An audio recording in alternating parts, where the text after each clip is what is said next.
Welcome to vision WBCS। তো দেখো আজকে কিন্তু আমাদের 14ই জুলাইয়ের মোস্ট ইম্পর্টেন্ট 10টা কারেন্ট অ্যাফেয়ার্সের অনলাইনার নিয়ে আলোচনা হবে, ঠিক আছে?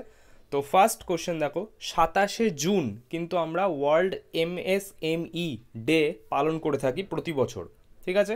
2 নম্বরে দেখো, আয়ুষ শেট্টি সে কিন্তু একটা হিস্ট্রি ক্রিয়েট করেছে, যেখানে সে first BWF world tour title এটা কিন্তু সে পেয়েছে 2025-এর US ওপেনে, ঠিক আছে?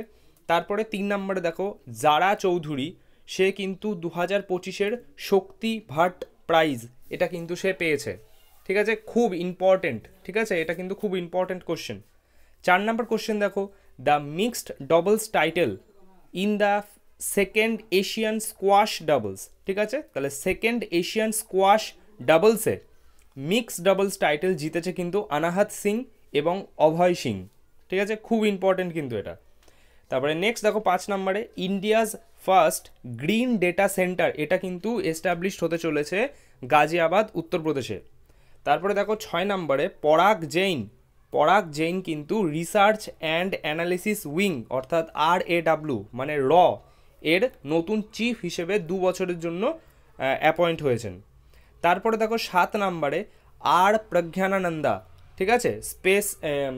চেসের একজন গ্র্যান্ড মাস্টার, সে কিন্তু UZ চেস কাপ সেটা কিন্তু জিতেছে, মানে India's top rank chess player কিন্তু এখন বর্তমানে সে, ঠিক আছে?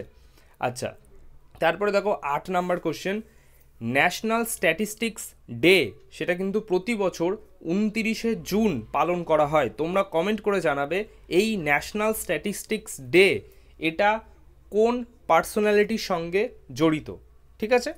আচ্ছা, 9 নম্বরে দেখো, উড়িষ্যা কিন্তু women's hockey India masters cup 2025 এটা কিন্তু হোস্ট করতে চলেছে, এটা কিন্তু জিতেছে তারা, ঠিক আছে? এটা কিন্তু তারা জিতেছে, ওড়িশা।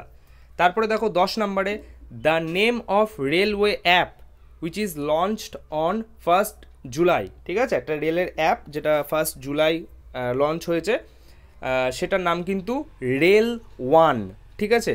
তো এখানেই ছিল আমাদের 10টা most important current affairs on one liner. দেখা হচ্ছে আমাদের পরের দিনের সেটে।